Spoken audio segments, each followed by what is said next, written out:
হতাশা মাদক দিয়ে দূর হয় না। হতাশা দূর হবে, বলে দিব, তিনটা জিনিস, মাত্র তিনটা। কয়টা ভাই? এক, 5 ওয়াক্ত নামাজ। এক কি?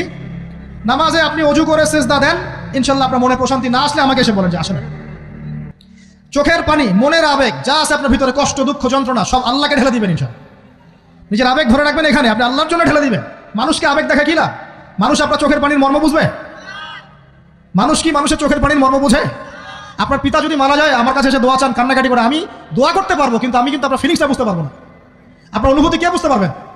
আল্লাহ পাক আপনার ঘাড়ের রগের চেয়েও কাছে আছে। সুবহানাল্লাহ, সুবহানাল্লাহ, আল্লাহ পাক ঘাড়ের রগের চেয়ে কাছে আছে।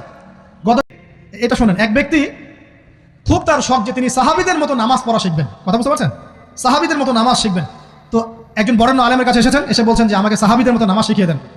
তখন সেই আলেম আরেকজন আলেমের সন্ধান দিয়েছেন, যা তুমি তার কাছে যাও, তিনি শেখাবেন।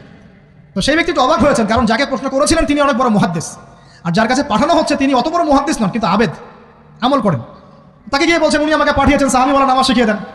তখন তিনি বলছেন ঠিক আছে, সুন্দর করে অজু করে আসো, সুন্দর করে অজু করে আসো। অজু করার সময় খালি খেয়াল রাখবা যে আমি অজু করছি শুধু আল্লাহর সন্তুষ্টির জন্য। কি খেয়াল রাখবেন? অজু করছি শুধু আল্লাহকে রাজি খুশি করার জন্য অজু করছে, আর কোনো উদ্দেশ্য নয় আমার। অজু করতে যাচ্ছে, তিনি আবার বলছেন দাঁড়াও, শুধু আল্লাহকে রাজি খুশি করার জন্য অজু করো। আবার শুরু করছেন, আবার বলছেন শোনো, শুধু আল্লাহকে রাজি খুশি করার জন্য অজু করো। এভাবে বলতেই আছেন, নামাজে দাঁড়িয়েছেন, দাঁড়ানোর আগে বলছেন শোনো, শুধু আল্লাহকে রাজি খুশি করার জন্য নামাজ পড়ো। বলতেই আছেন। এক পর্যায়ে সে ব্যক্তি নামাজ শুরু করলো, নামাজে মনোযোগ এদিক ওদিকে যায়, আর তার মাথায় এটা আসে, এই শুধু আল্লাহকে রাজি খুশি করার জন্য আমাকে নামাজ পড়তে হবে, শুধু আল্লাহকে রাজি খুশি করার জন্য নামাজ পড়তে হবে।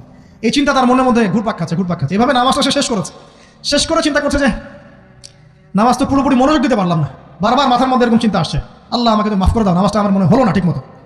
তখন সে ফিরে এসে তার সে ওস্তাদকে বলছেন আমার তো নামাজ এরকম করে পড়লাম, কিন্তু শেষমেশ মনে হলো যে নামাজটা হয়তো কবুল হয় নাই, আল্লাহর কাছে খুব মাফ চাইলাম, আল্লাহ আমাকে মাফ করে দাও, নামাজটা মনে হলো না।